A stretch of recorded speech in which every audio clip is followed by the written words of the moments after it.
Hello world, welcome to the 164th climate change emergency protest here in Gettysburg, Pennsylvania. It is January 28th, 2022. Next week will be the 165th climate change emergency protest, and that'll be on February 4th, 2022. Presently, this carbon dioxide level is 420.57 parts per million. 280, as I said many times, is the safe zone for carbon dioxide. So we're well past that. And if you did the equivalency with methane and nitrous oxide and different things involved, you're probably looking at over 700 parts per million, if not more. So presently, Russia and the United States are rattling sabers, and in fact doing more than that. They're amping up their military presence in Ukraine, and it's a distraction from what is going to be the biggest killer of them all, which is climate change.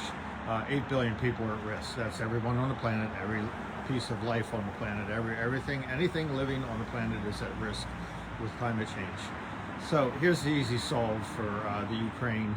If these two idiots in charge would just stop swinging things around, if you know what I mean, and get to it. What you do with Ukraine is very simple. You declare them neutral.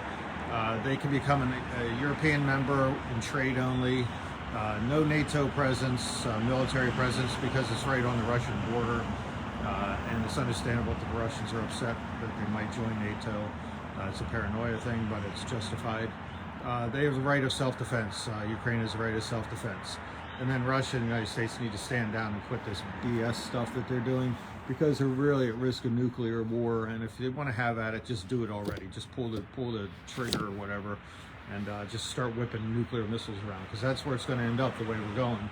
You can't have a presence and not expect some sort of action to happen by on purpose or by mistake. So quit clowning around, either get to it or just come to some agreement that makes sense. And the one I just said makes more sense than anything. So in the climate change news, now back to the real reason why we're here. Climate change news, a big news last night was that a judge blocked the sale of the Gulf of Mexico lease that was 80 million acres, which is larger than Maryland, Pennsylvania, New Jersey, and New York combined. Is 80 million acres. So a judge blocked that, even though it happened in November. I'm speaking closely because all the trucks going by. Also, another judge in September had blocked the Willow project in Alaska, which would have been over 1 billion barrels of oil over 30 years. Now, this is Joe Biden's administration has put through these things, and why it requires a judge to stop it based on common sense is up for grabs as to what the hell is happening. But both judges cited environmental issues and climate change issues with this. The Biden administration and Democrats, you need to wake up as to what's going on and actually hold your leader accountable for what he's doing to the climate. And even though he says one thing, but he does another. Over 3,600 permits have been issued since last January, a year ago. That's 330 permits per month, on public land for drilling. This is ridiculous. This is faster than, it's 34% faster than what Trump had done, who is an environmental disaster with climate change. So, Democrats and Republicans, you both need to quit sleeping through your lives and believe your leaders are on your side when the actions that they take, all presidents lately have been taking actions that are actually going to kill all life on Earth. And need to wake up as to what's happening and quit sleeping and acting like everything's cool when your guy's in charge or woman's in charge, because it's not. Things are spinning out of control quickly, and when we're at 420 parts per million carbon dioxide in the winter, something is really, really wrong, and it's not even May yet. So, what's going on is this is an existential threat, as Joe Biden said many times when he's campaigning, but he's not following through on it. He doesn't believe it. It means an extinction level that is immediate. The United Nations has done Code Red for Humanity. It came out with a report last summer, and they'll have another report in 2022, of course. It'll be late. But Code Red for Humanity, meaning all life on Earth is under dire threat. This political lack of action, or bad actions, that our administration, the Russians are doing, and all countries are doing, basically means they're not serious, or worse, they're sinister about climate change. We're hurtling off the extinction cliff. Right now we're 5 minutes past midnight, not 100 seconds to midnight, as what the doomsday clock has said. we're in big trouble, and we keep persisting on this way. And most of you probably don't know why I'm saying this stuff, but if you do the science and go down this Facebook page of mine, you can actually see why things are out of control. Okay, so 15 million years ago, this gives you a reference. When CO2 levels were 500 parts per million, now don't forget I said the equivalency is 700, 800 parts per million. When CO2 level was 500 parts per million, temperatures were 5 to 8 degrees higher Celsius. That means 10 to 16 degrees warmer Fahrenheit. Oceans were 130 feet higher. Now, why is there a delay? Because carbon dioxide is 10 to 30 years ahead of the temperatures catching up. So we got a world of hurt coming our way, and nobody even knows it. Right now, as I said, the oceans were 130 feet higher 15 million years ago based on the CO2 levels.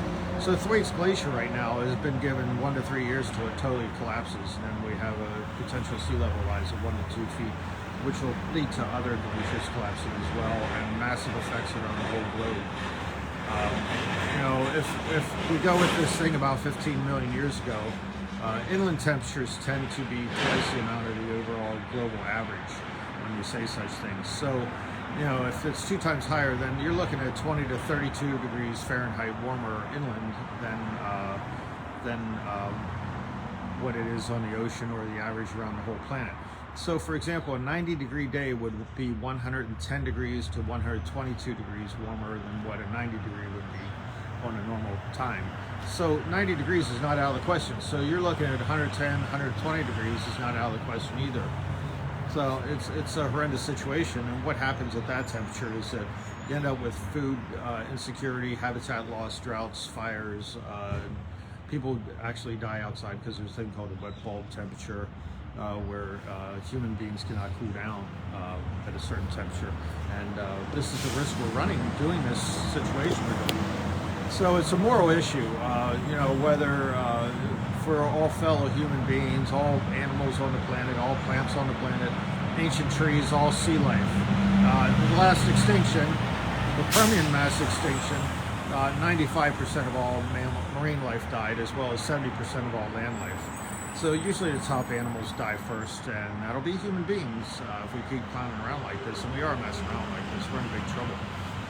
Children will not make it. I'm not going to give you dates like I have in the past, like next year, or following year, or 3 years, or 10 years from now, but it's not a good situation, and you do the math, connect the dots as to whether you want your child to live or not, and grandchild and things like that, as well as your spouse, or your brother, or your sister, or anything.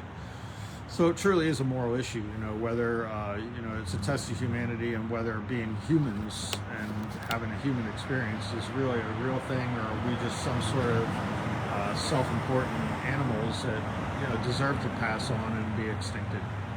The only thing that will work are massive protests. I'm going to go up here, stand on Climate Change Protest Corner, and you need massive protests constantly, or at least a couple people all the time, all around the whole country and around the whole world, to show the politicians they're not going to stand for it anymore. So not a one and done, not a big protest and quit. Politicians, national or local, have either no clue as to the dire situation. They're either totally corrupted, or they don't care, or they're too scared to do any action concerning climate change. You decide what that is. I mean, they fit in that niche somewhere, and if you vote the same people all the time, you're going to get the same people, and that's what we've been doing around the whole world. And they're going to trot out for the midterms or the general election a presidential candidate in 3 years for the Democrats and Republicans. It'll be the same climate change nightmare if we even are around that long. But I suspect by that time things will be so out of control, we're going to have to make some real hard decisions at that time. So dogma has no place in this election or anything in politics at this point. Everyone's going to die equally. It doesn't matter if you have a D or an R, or you're a socialist or a communist or a Green Party or whatever. Everyone will die equally. That's where we're headed. Climate Change Protest Corner requires a constant protest, and you can have your own climate change protest corner around the whole world. I suggest you do, and you designate an area. This is where I'm going to be standing, and I hope you join me sometime. So whether it's 1 or 30, it doesn't matter. You need to have someone out there all the time. So next week will be February 4th, and that'll be Climate Change Protest number 165. I'll see you then. Have a good one.